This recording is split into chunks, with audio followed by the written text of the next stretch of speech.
નમસ્કાર, જય હિન્દ. કે ન્યૂઝમાં આપનું હાર્દિક સ્વાગત છે. મિત્રો, આજે આપણે વાત કરવાની છે વોર્ડ નંબર 8ની અને સુંદરપુરી જે પાણીનો ટાંકો અને રામબાગ જે મુખ્ય માર્ગ છે ત્યાંની આપણે વાત કરવાની છે.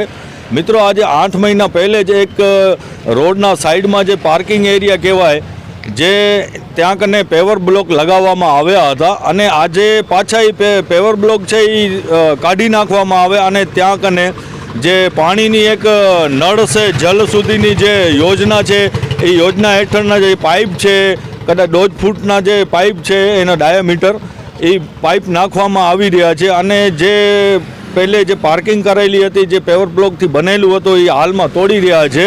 તો આપણે વિશેષ જાણીશું. આપણે અહીંયાના જે વોર્ડ નંબર 8ના અને મહેશ્વરી સમાજના કાર્યકર્તા અને એક જાગૃત નાગરિક તરીકે નવીનભાઈ અપચુંગથી આપણે જાણીશું. નવીનભાઈ, શું કહેવા માંગો છો તમે? સાહેબ, આપણે અહીંયા લગભગ 6-7 મહિનાથી પહેલે આ જો રોડનો ને રોડના સાઈડમાં પેવર બ્લોકનું કામ ચાલુ હતું ને એ બરાબર સમજી લો કે આપણે વિકાસનું કામ તો બરાબર છે, બરાબર વિકાસ થયો. ભાજપ જે સરકાર કહે છે કે ભાઈ વિકાસ થયો, એ વિકાસ આપણો સાચો, પણ વિકાસ ઉપર વળી આપણે જોઈએ છે કે એ વળી તોડવામાં આવે છે. એટલે સરકારના પૈસા અને આપણા જે લોકોના ટેક્સના પૈસા જે સરકાર થ્રુ આપવામાં આવે છે ગ્રાન્ટો મોટી મોટી, એ સમજી લો કે વિનાશ છે.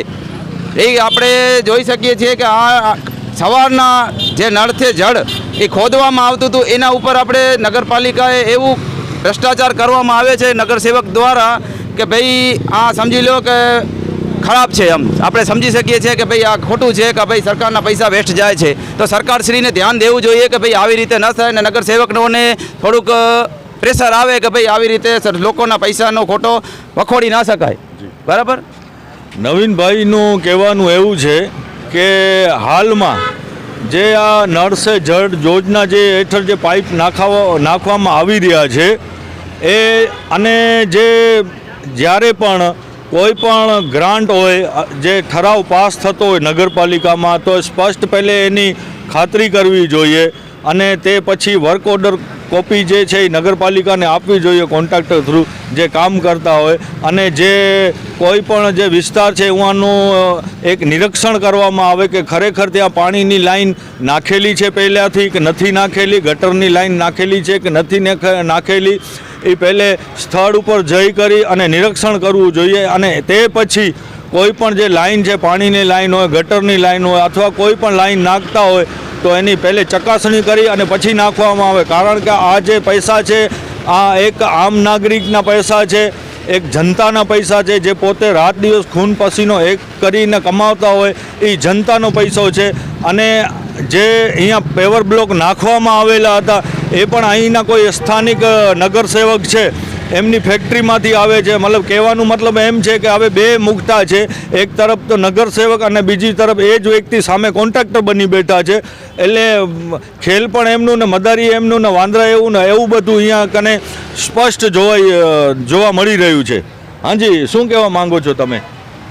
સાહેબ, અમારી એક જ માંગ છે કે પબ્લિકના ટેક્સના પૈસા એ નગરપાલિકા એક તો વિકાસ કરતા નથી ને વિકાસનું કામ થાય છે એમાં પણ આ તમે જોઈ શકો છો કેટલી હાલત ખરાબ છે. હમણાં કરોડો રૂપિયાને ખર્ચે હમણાં બનાવેલો છે ને વાપસ આ નુકસાન થયો તો અમને ફાયદો હું? આપણા તો મહેનતના પૈસા તો પાણીમાં જાય છે, કાંઈ આપણને લાભ નથી. તો આપણે ભાઈ નગરપાલિકા તમે પહેલાંથી કરો ને પછી તમે રોડ બનાવો, પહેલાં ગટરનું કામ કરો, પાણીનું કામ કરો. પહેલાં રોડ બનાવી લે, વળી એની ગ્રાન્ટ પાસ થઈ ગઈ, વળી બીજી વાર આ કે હવે પાણી લાઈન આવે રહી તો વળી એ જ બધું કામકાજ બધું તોડી ને વળી વાપસ બનાવે. એ લોકોને કમાવાનો ફાયદો હોય તો રૂપિયા તો આપણા બધા જાય મહેનતના. તો એ તો સરકારને જોવું ખપે ને, આવતો અન્યાય ના હાલે ને, એટલો ભ્રષ્ટાચાર હાલે. તો અહીંના જે સ્થાનિક રહેવાસી છે એમનું સ્પષ્ટ કહેવાનું છે કે જે કોઈ પણ નગરપાલિકાના જે પણ કામો થતા હોય એમાં ક્યાંય ને ક્યાં તો 60-40નો ભાગ હોય છે, ભ્રષ્ટાચાર હોય છે. એમાં એન્જિનિયરો જે છે નગરપાલિકાને એમને અહીંયા ખરી રીતે આવી અને તપાસ કરવી જોઈએ કે ખરેખર શું છે આખી વિગત. અને બીજું કહેવાનું એવું છે કે હાલમાં તમે જોઈ શકો છો આ પેવર બ્લોક છે જે આ પેવર બ્લોક કાઢી નાખવામાં આવ્યા છે. હવે એ પેવર બ્લોક કોણ લગાવશે ત્યાં કને ફરીથી?